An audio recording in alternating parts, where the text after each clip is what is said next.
Shalom Aleichem, welcome back to our series on the Rambam's 13 Principles of Faith. I'm here with my cousin Michael Kalati, and we're about to do the 12th principle, and we dedicate this shiur as we dedicate all our shiurim in memory of Leah Bat Mazal Tov and Yoel ben Nissim, Yoel Avram ben Nissim B'Tivya. Okay, so let me quote the 12th principle from the Rambam's commentary on Perek Chelek in Sanhedrin. Okay, the 12th principle is the Messianic era, and that is to believe and to confirm that he will come and not to think that he is late. If he tarries, wait for him and do not give him a set time, and do not create analyses from the verses to extrapolate the time of his coming. And the Chachamim of blessed memory said in the Gemara Sanhedrin 97b, the spirit of those that calculate the end should blow up. And from this principle is that he believes that the Mashiach will have great advantage and stature and honor above all of the kings that ever were, according to that of which all of the prophets prophesied about him. From Moshe Rabbeinu, alav shalom, to Malachi, who was the very last prophet, alav shalom, and one who doubts him, or for whom his stature is diminished, denies the Torah, as the Torah testifies about him in the parasha of Balak and in parashat Nitzavim. And included in this principle is that there should not be a king in Israel except from Beit David, the house of King David, the lineage of King David. And anyone who disputes the status of this holy lineage of King David denies the name of God, maybe Hashem Yitbarach, and the words of his prophets. Okay, over to Michael. So thank you, Rav Mashiach. So now this 12th principle, which follows on from reward and punishment, now we are in the kind of subject of redemption and salvation. And like you said, according to Rambam, Mashiach should be a direct descendant of King David. He should also be an outstanding Torah scholar and a righteous leader. And he should be the type of person that will bring Bnei Yisrael back to observance and rebuild the temple and ingather the exiles. We know we're going to come to it later on in the episodes to talk about the false messiahs and why they were dangerous and the very different style of kind of leadership they were offering or they initiated. Yeah. That was actually a very dangerous thing, because a lot of people were swept up in that fervor, in a feeling of hope, because there was some desperate times in our history. Actually, I remember, obviously, the main one is Shabtai Tzvi. Yes. 1600s. I remember reading that some people were so confident that he was Mashiach that they would sell their houses. Yes, exactly. Correct. Yeah, That's and start abusing their non-Jewish oppressors. Yeah. As if dangerous. literally, as if he was already Mashiach was already there. Yeah. Yeah. So, if someone comes along and initiates the previous, what I said about being a Torah scholar, a righteous leader, living a good life, we may assume that he could be Mashiach if he completes the tasks that he said he was going to, the righteous tasks that he was going to bring about. Then perhaps we can say, perhaps he's Mashiach. But again, we must be aware of charlatans who can trick people. So we're going to discuss in this episode whether the Mashiach is a period of time or a person. That sounds like a strange thing to say, but it was actually very prevalent in the Mashiach, Maimonides' times, and he had to deal with this very difficult subject because he said on both sides of that argument. He had claims on both sides of that argument. Let's talk about some, before we talk about Rambam, let's talk about other scholars. Sadia Gaon, who lived before Rambam, insisted that the belief in the Mashiach is non-negotiable and is a basic tenet of our faith. Rabbi Yehuda Halevi, in his Kuzari, wrote that Messianic faith was essential for maintaining Jewish identity through the exile. Also, a very important facet of the whole concept of the principle of Mashiach is stated in the Talmud in Shabbos 31 Amud Aleph, which lists 6 questions the soul is asked after death. One of them is, did you long for salvation? That's an interesting question. It's not about belief, it's about did you long or yearn for Mashiach? And there's a lot of arguments, a lot of questions over the Rambam maintained that it was important to yearn, and other Rabbonim maintained it was as important to yearn for Mashiach as it is to believe in the Mashiach or to anticipate. But it had to be more than just wait for. So we must have it in our like a forefront of our minds in a hope. So let's look at even though his tarries, yes. I will wait for him every day. Yeah. Yeah. So that anticipation has some energy in it. Perhaps that's yeah. So let's look at some. Where do we read about it in Tanakh? What indications are there? Yirmiyahu, chapter 23, describes a king who will, and I quote, reign and prosper and bring safety to Israel. Ezekiel 37 foretells the reunion of Judah and Israel and a renewed Davidic leader. We know that in the Dead Sea Scrolls, they mention two types of Mashiach, one priestly and one royal. And apocalyptic texts at the time described cosmic battles between good and evil. So after the destruction of the Beis Hamikdash, these hopes for a salvation and a savior became much more central than previously, and more emphasis was laid upon the yearning for that. So let's talk a little bit about Rambam and there was a but a controversy regarding the way he described Messianic times. He, in his Mishnah Torah, in Hilchot Malachim, chapter 12, Mishnah 1, he writes a famous line. There will be no difference between this world and the Messianic age except for the end of political subjugation. So Rambam believed there would be an end to oppression.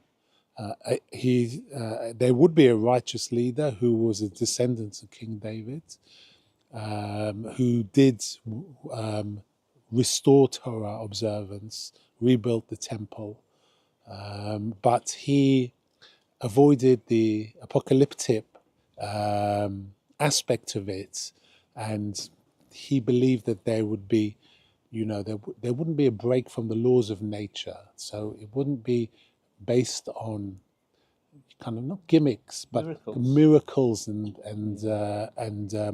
something out of the extraordinary. He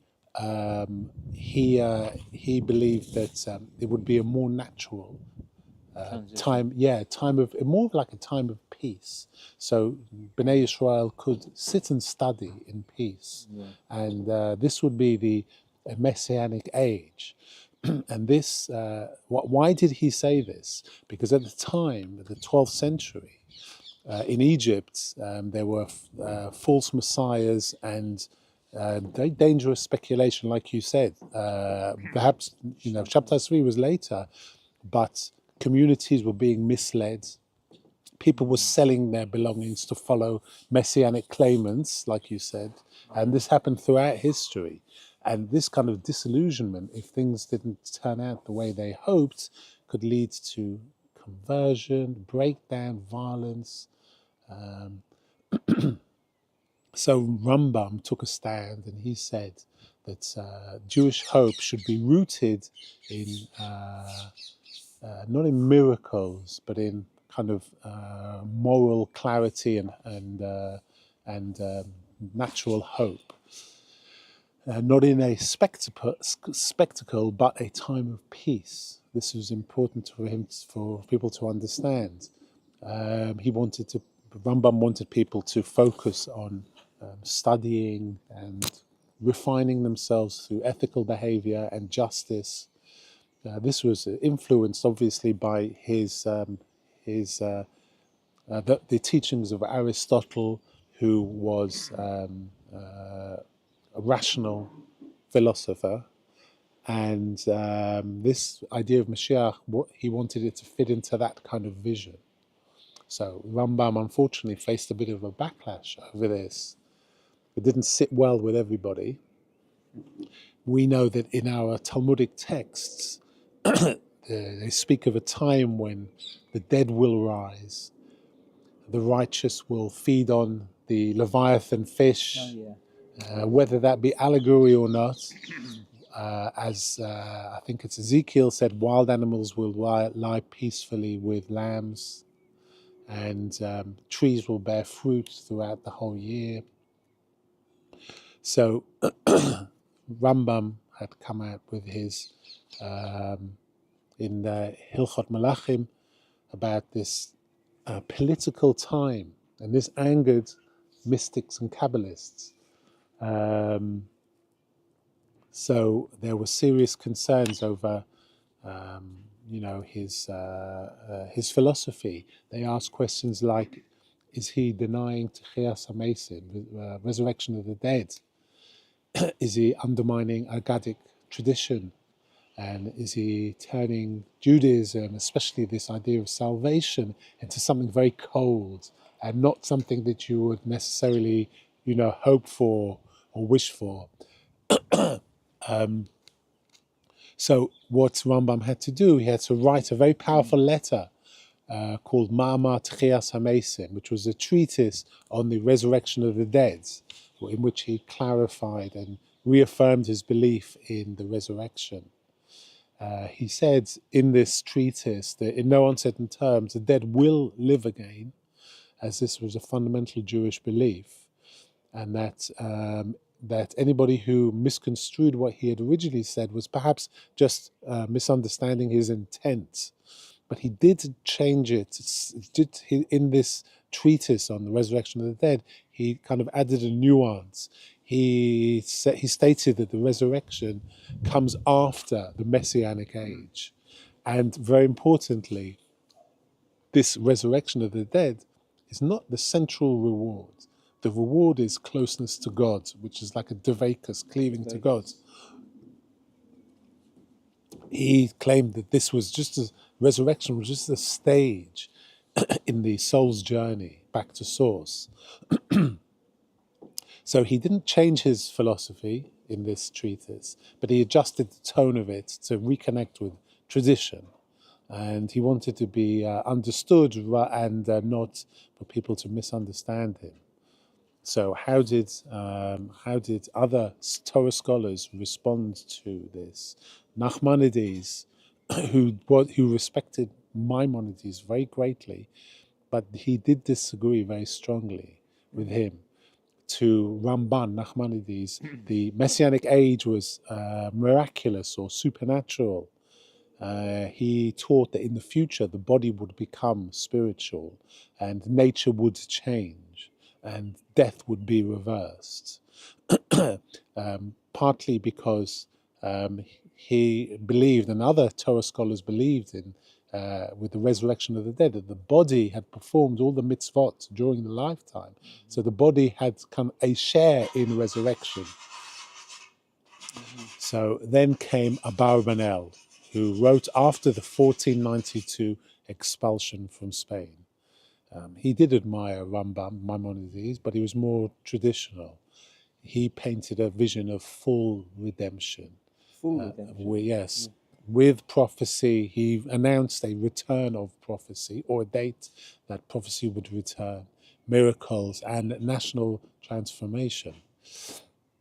Later, Kabbalists and Hasidic masters like the Baal Shem Tov, the Arizal, and Lubavitcher Rebbe embraced the idea of Mashiach in quite a different tone.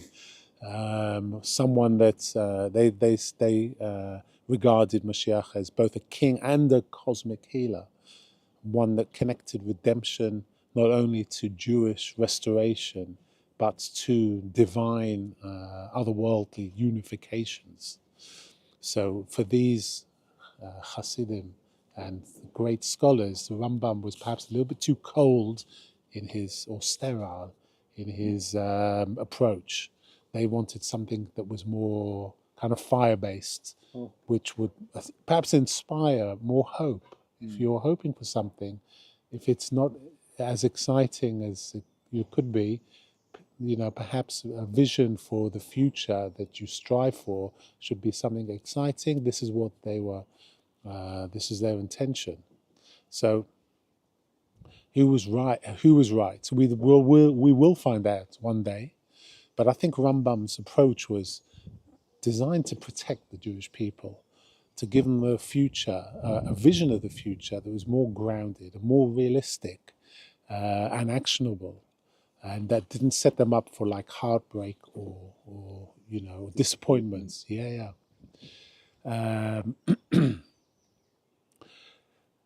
But also, his critics, Rambam's critics, were in their way, they were right too.